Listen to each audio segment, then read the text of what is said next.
Hello, hello, and welcome to the Innovative Mindset Podcast. My name is Isolde Trachtenberg. I'm super happy you're here. And I'm thinking that I might be starting a new tradition. For a long time, this podcast was daily by another name, but it was a daily show, pretty short, 5 to 10 minute long episodes. And then I went to an interview format and it became something a little different. I do these interviews, they're usually 45 minutes to an hour or so long, and I only get to connect with you once a week.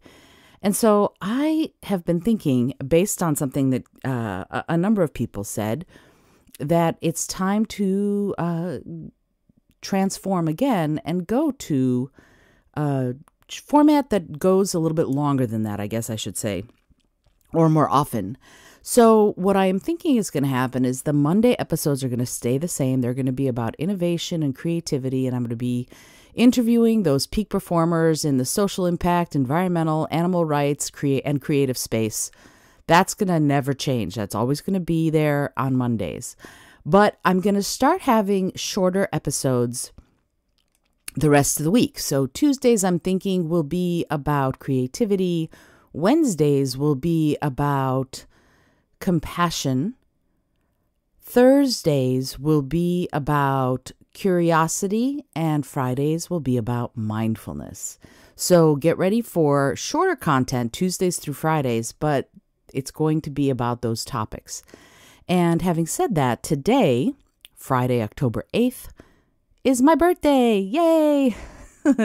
I'm actually really excited. I have a full day planned, and I'm seeing the new James Bond movie, and of course I'm going tonight to see Wicked, and I'm going to have a couple of incredible vegan meals while I'm at it in New York City, so I'm super excited about that. I still pinch myself that I get to live here.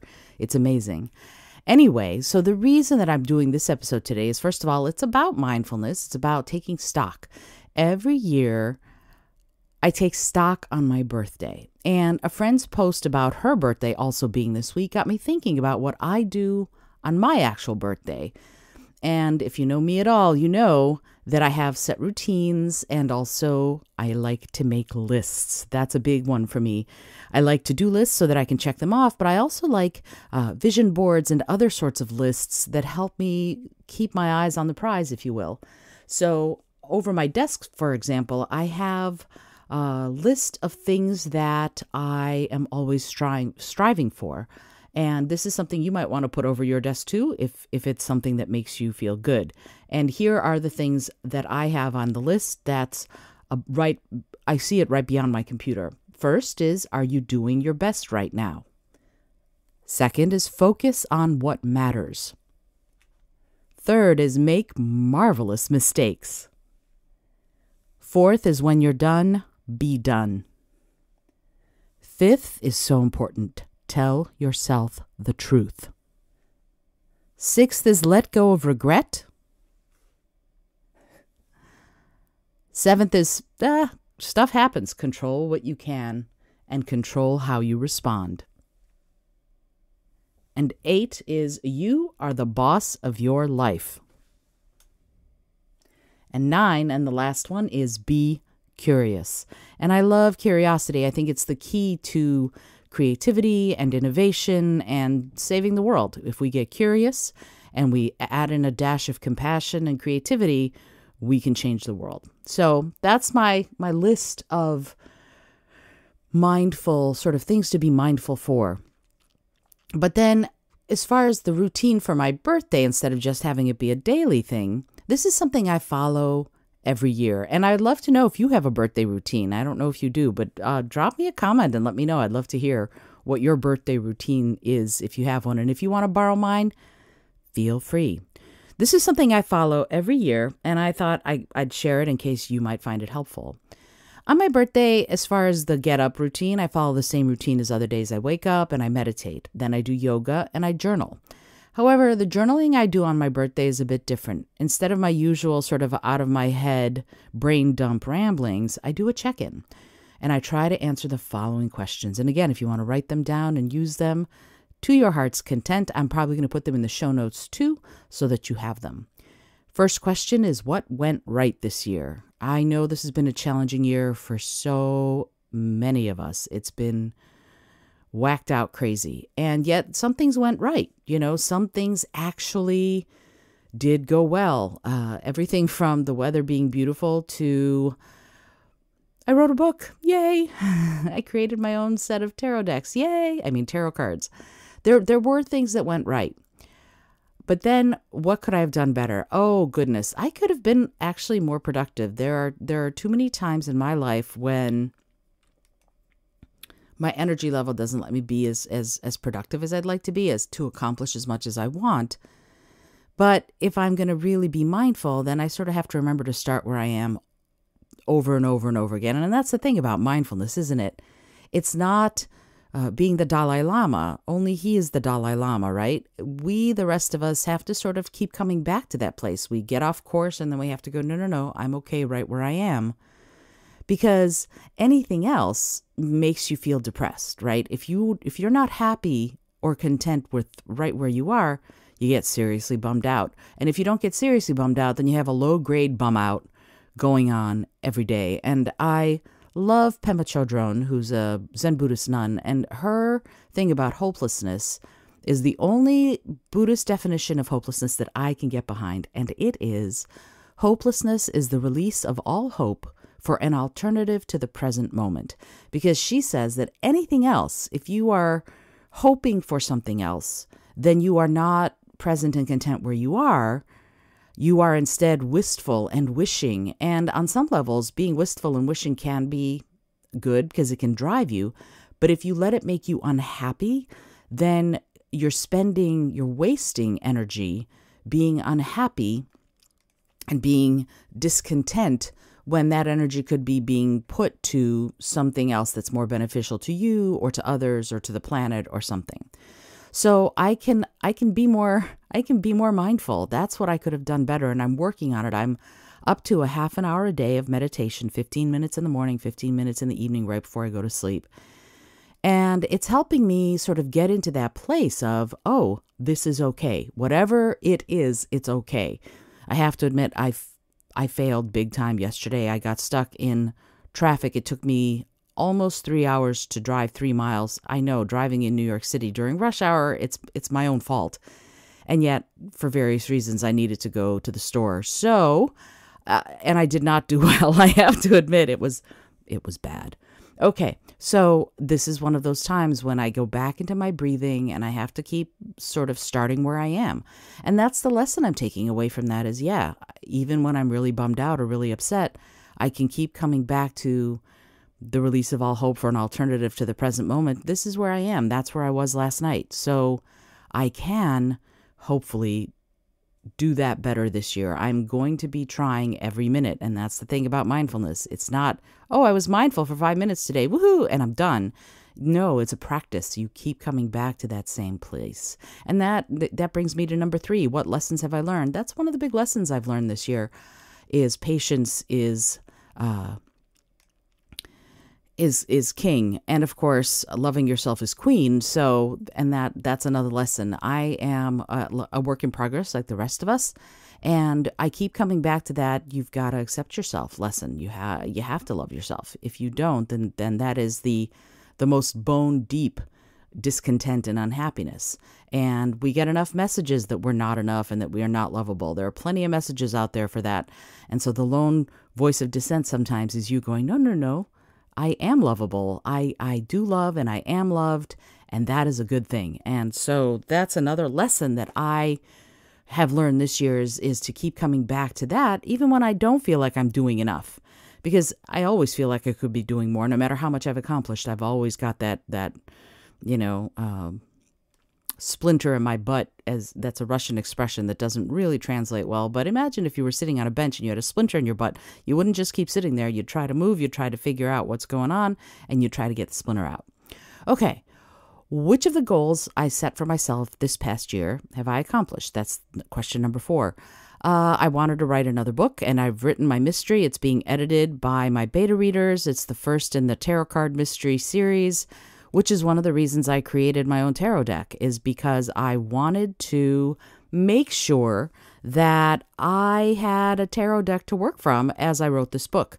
Plus, I'm going to be releasing sometime very soon a class on how to learn to do it for yourself. And that's hopefully going to be ready before the end of the year, where if you want to learn how to read like I read, you'll be able to do it direct from me.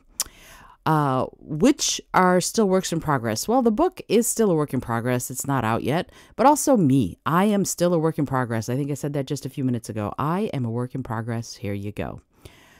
Number 6, what am I grateful for? Oi, so much.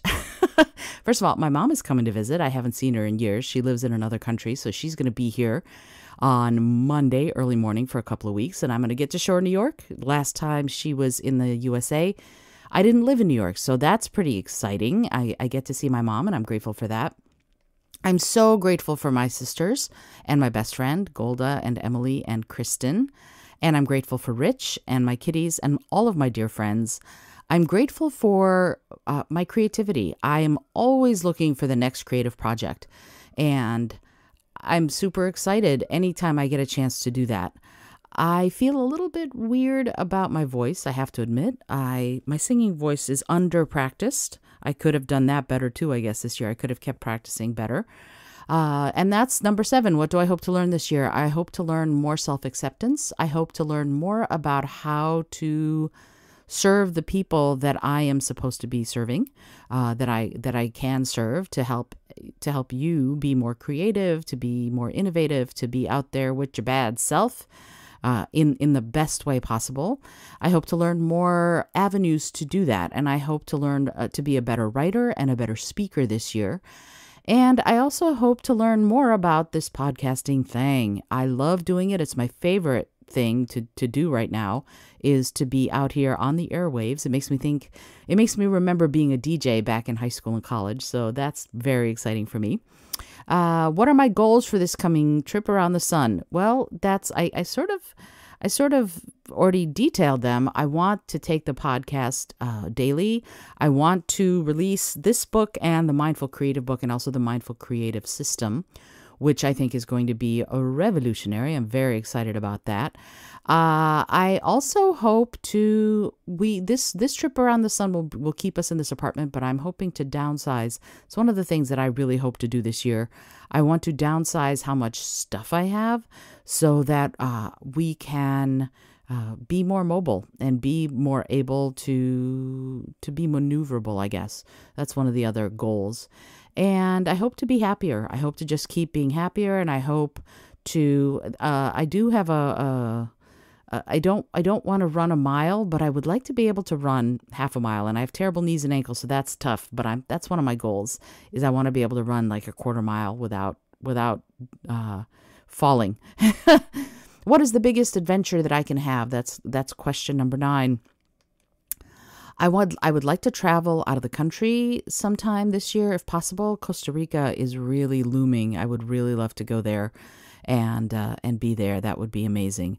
But I also have this wonderful nonprofit that I've sort of started working with a little bit, and that Wendy Hapgood, if you're listening to this, Wendy, here you are, of the Wild Tomorrow Fund. She's the co-director and the co-founder of the Wild Tomorrow Fund, and she and I have become friendly, and I adore you, Wendy, if you're listening to this.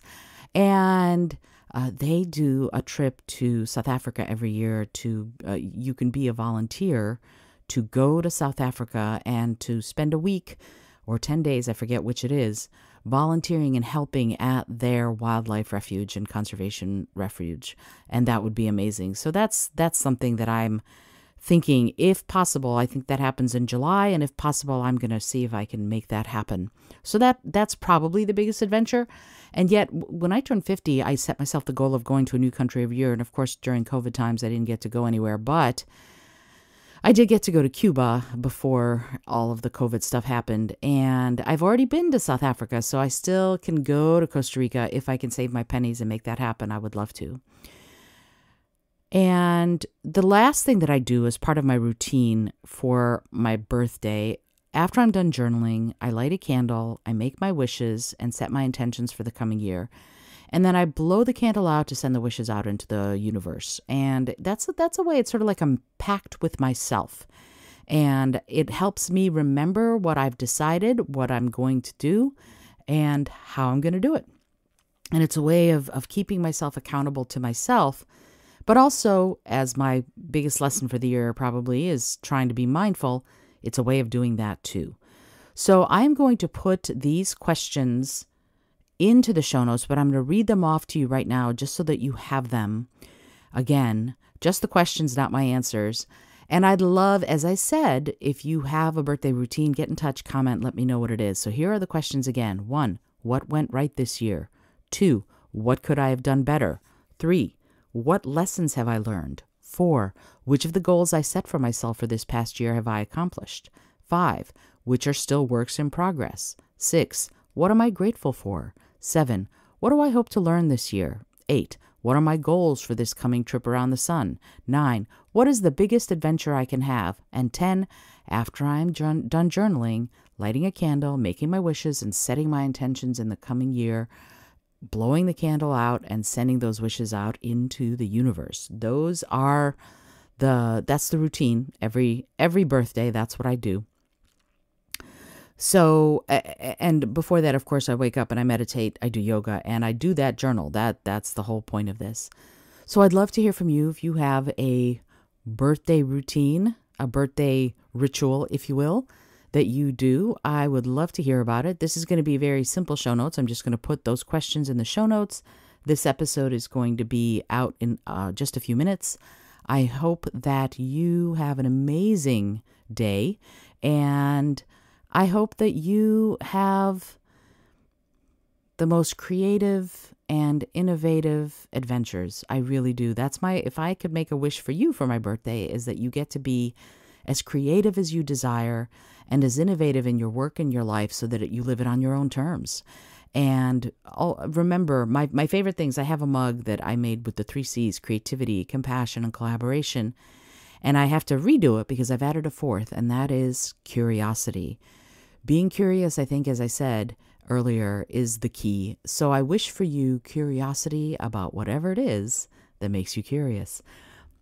If you like this episode, I'd love it if you'd let me know. Drop a line with your birthday routine and/or tell a friend about it. I hope that you are doing great. And I'm Isolde Trachtenberg for the Innovative Mindset Podcast, reminding you to listen, learn, laugh, and love a whole lot.